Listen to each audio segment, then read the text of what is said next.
Thank you, everyone. I haven't done this before. I've stood at the front of people to sing, but not to tell my story. And this is the first time I'm doing it. And I really want to say thank you to every single one. I have been here, I have learned from your mistakes, from your success story, and it has helped me as a very, very young man hoping to get to the age of everyone here. I am still very, very young, and I think I'm the youngest in this room. So, like I said, I really want to appreciate everyone for this opportunity. Um, this is the journey of my life. Was born in 93, so I'm still in my 30s, early 30s. And growing up, I didn't have a relationship with my father or my mother. And this is the reason because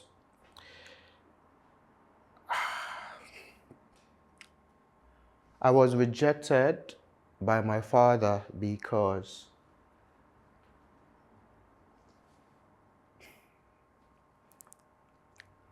he said I wasn't his child. And my father was a well-to-do man. He was a sailor, or he's still a sailor.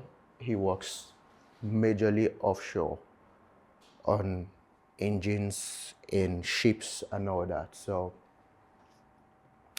due to the life he lives when he comes to the land, meets different women, he met my mother.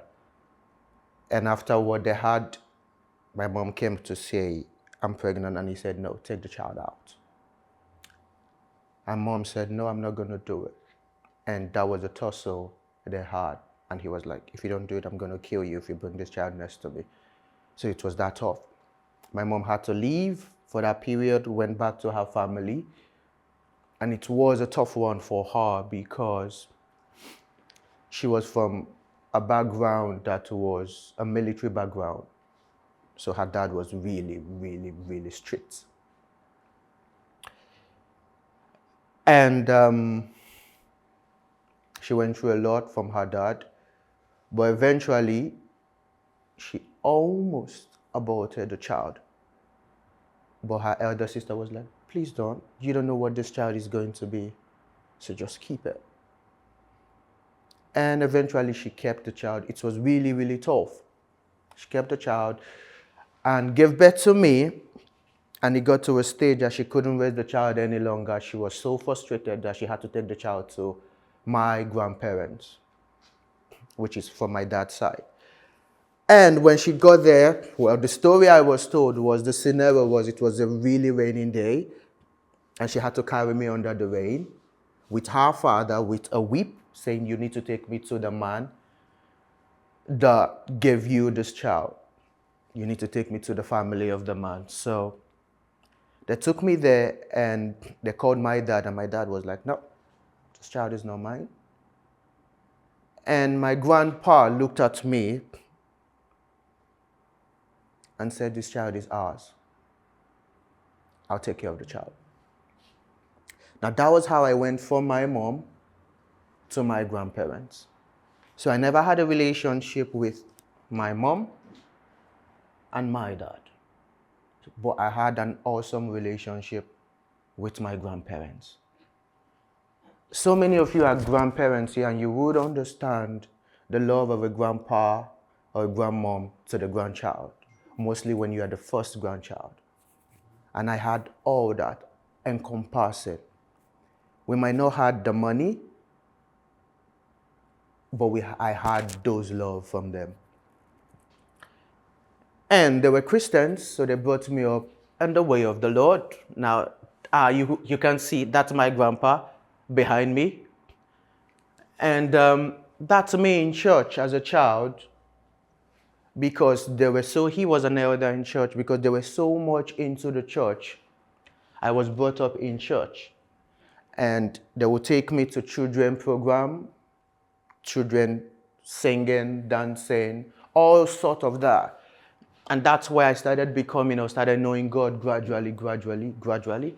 Trust me, if I am not going for this program, they will whip me so much that I have to go. So, and yeah, this is me trying to give one of the best performances I gave when I was a child. And I can remember the song we danced there. We danced, it was a song by Marvin Sapp. Is it Marvin Sapp? Yeah, Bread of Life, Bread of Life. Bread of Life, sent down from glory. Yeah, that was the song we were dancing there. And I made a lot of money there. A lot of money there. I sat there. So, growing up with my parents, my granddad was also from a military background, and he was retired. He had little then. My grandma was just a farmer. So I am really from, I would say, a really poor background, despite the fact my dad had a lot of money. Despite the fact my dad had a lot of money. So I really didn't enjoy that because we were not seeing eye to eyes. He didn't want to see me, and I didn't want to see him. So it was that bad. And but like I say, I had so much love, but we had no money from my grandparents. So what we do is sometimes I get back from school and I rush to the farm with my grandma, and it was all fun for me then.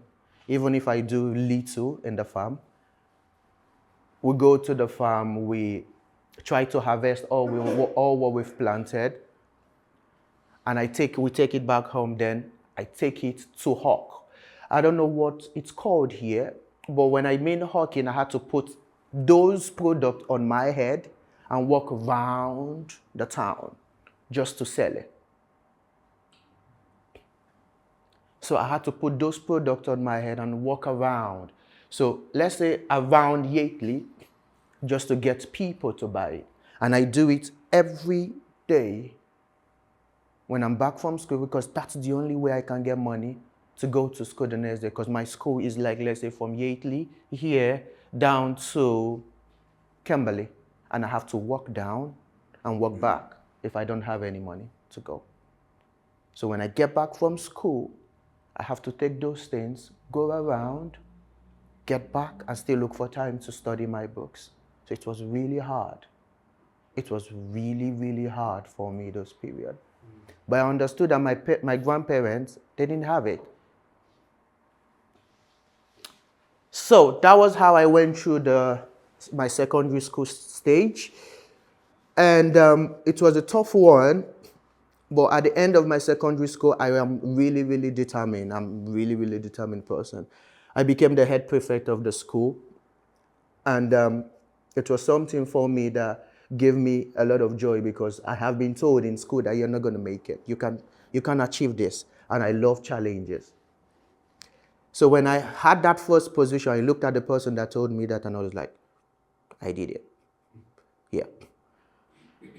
And this was me. In my convocation during my university time, that was when I just got admission into the university. Now, when I got admission into the university, that was when my dad started coming closer to me. Because there is now a little light in the darkness. As at then, I'd lost my grandma, which was my backbone. And I only had my grandpa, which I'm still living with. We relocated to the village. I enjoyed everything. My grandpa would take his pension and would send me money from it, and we'll call his children and we'll be like, I need a lot of money. And they'll be like, but you just got your pension. He said, yeah, I need a lot of money. And he'll put so much pressure on them to send him money. And when they send him money, he takes out of it and sends to me in school. So I had those lot of privilege from my grandparents. And this was my really good friend who taught me music when we were young. I had to put him there because we're still friends now. Because at the beginning of my music stage in school, while we were still growing as a child, he taught me everything I know. Taught me from singing to charisma to listening everything he did. Then I had to develop on it. And this was me in church, still the church boy, trying to do everything I know, everything I was brought up with. In my secondary school days, in my year 9 or 10, I would give something the first time I heard God. I was having my bath. I came back from school that Friday. It was on a Friday. I was having my bath that day, and immediately I heard, Darlington, if you leave me, that you will die. That was the word, exact word. And I was like, so I was trying to, and this was how I was when I heard it. I was like, I looked around. That was the first time. I looked around. There was no one. I looked through the window. Maybe someone said it through the window. There was no one. And I was like, that was my first time of hearing God. But I didn't really understand, though I read my Bible, so I went to the Bible to check. Because if I hear God, I want to see if there's a confirmation from the Bible. So I went to the Bible and checked, and I read through the life of Adam, and I saw what happened to Adam after he left the presence of God and what God said to him. Not the physical death, but spiritually, he died. So that has been, can you help me just touch here? Thank you. That has been a backing for me as a Christian growing up. That every time I stray away, I quickly look for a way to come back, because I know if I stay there, I'm finished.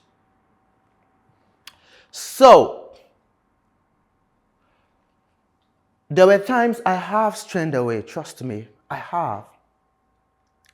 When I was in the university, it became so tough, so tough. So tough that there was God. It was so tough that I was looking for an alternative to survive. And I strayed away. But in that time, there was always this voice saying, if you stay here so long, you are gone.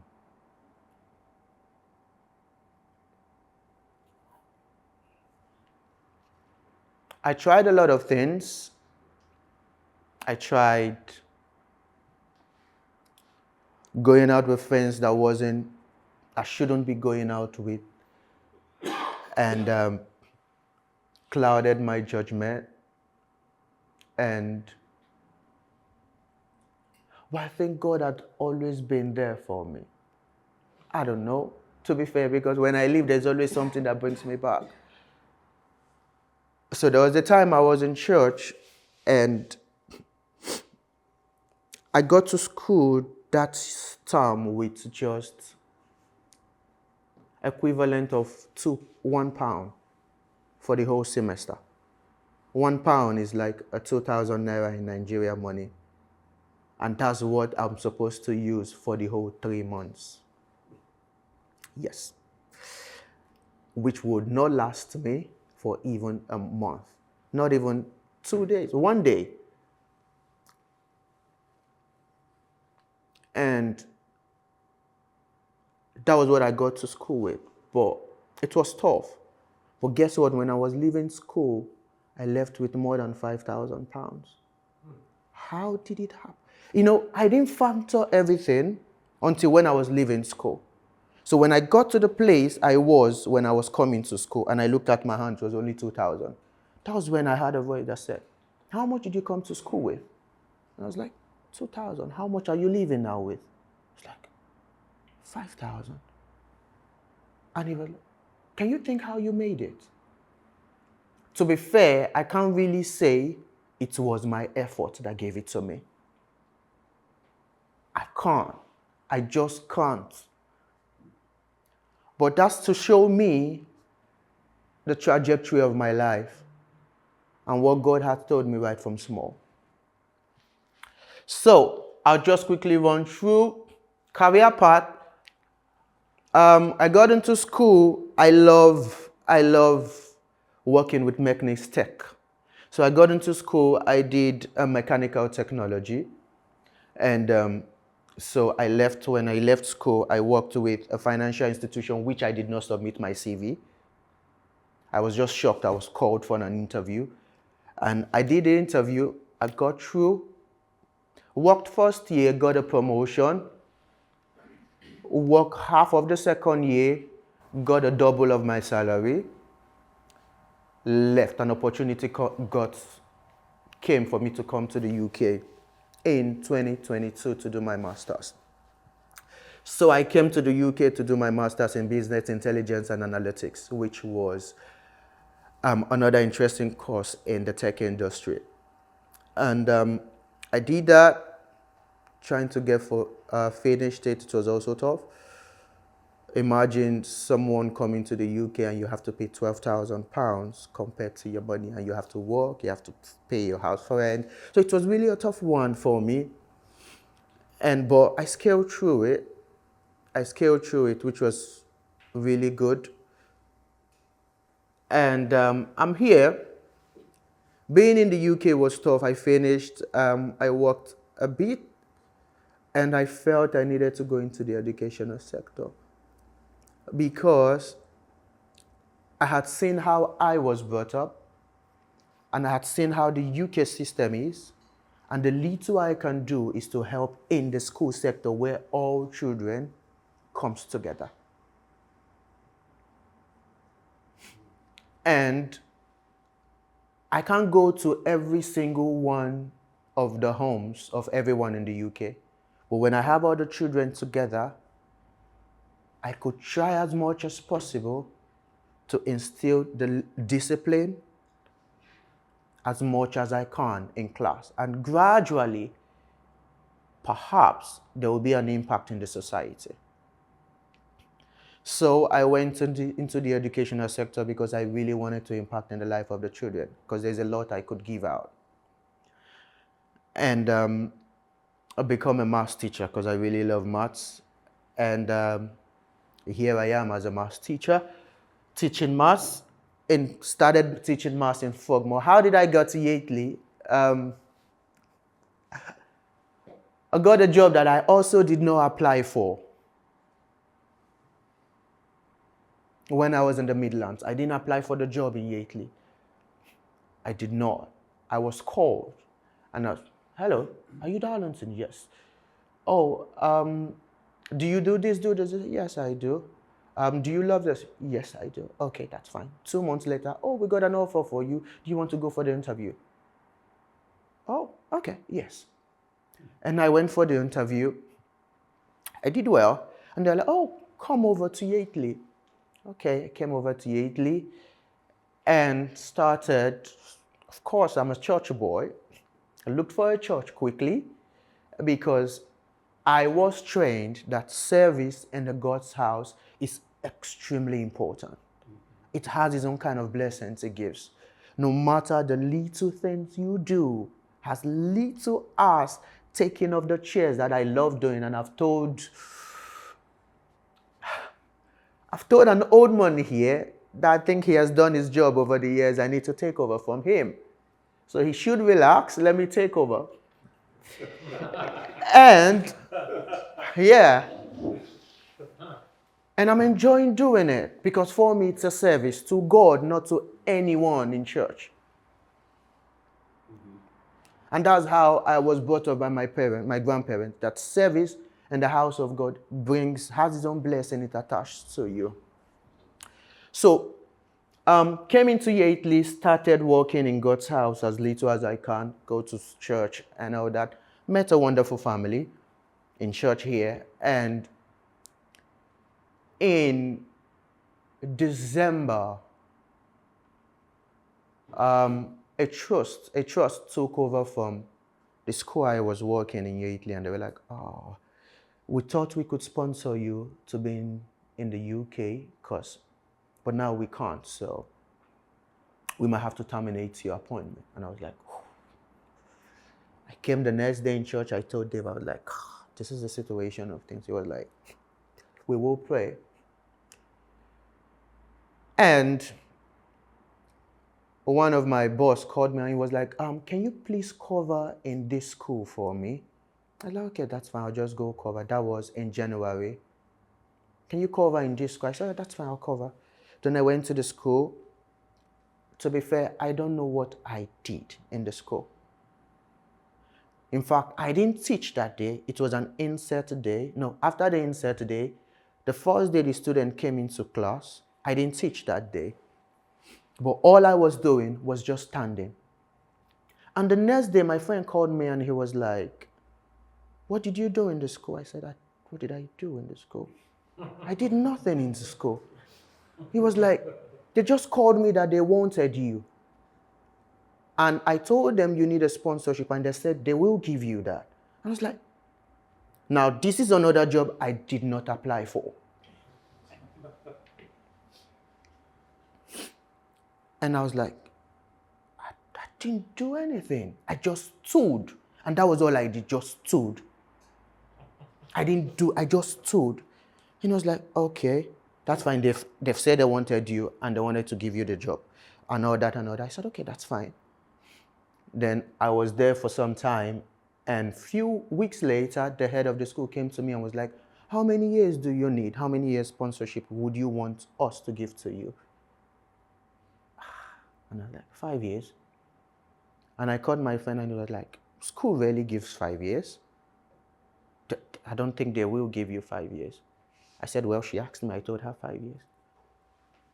And guess what? Last week, they gave me the sponsorship, they gave me the letter, they gave me everything. They were like, okay, you have your 5 years. Just go apply for your visa. Now,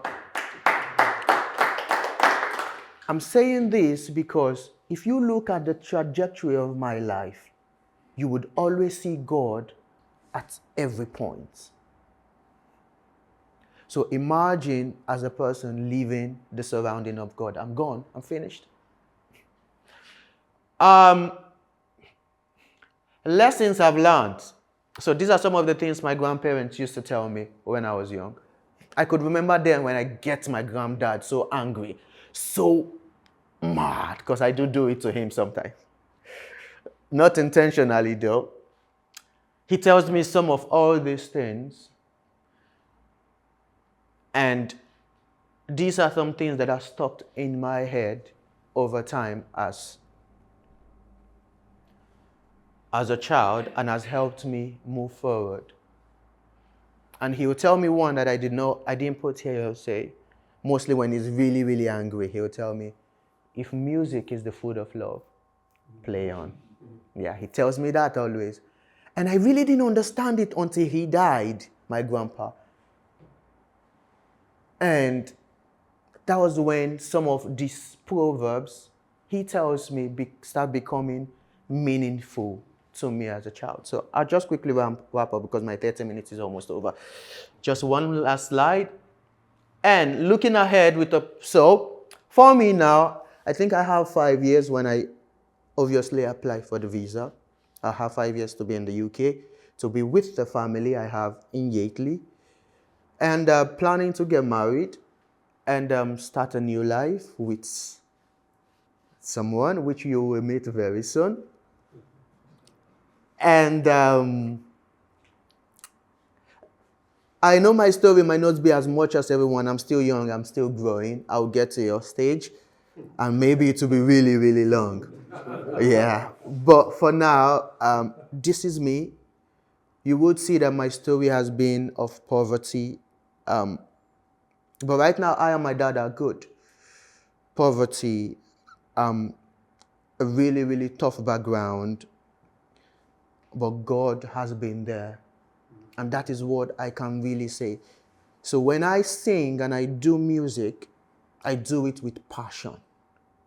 Because it is me worshiping a maker who has brought a nobody and bringing the person to be somebody. So when I do these things, the only thing I know how to do best is music. Aside from teaching and doing some little tech stuff, but I do it with passion because that's the only way I can serve him the best I can.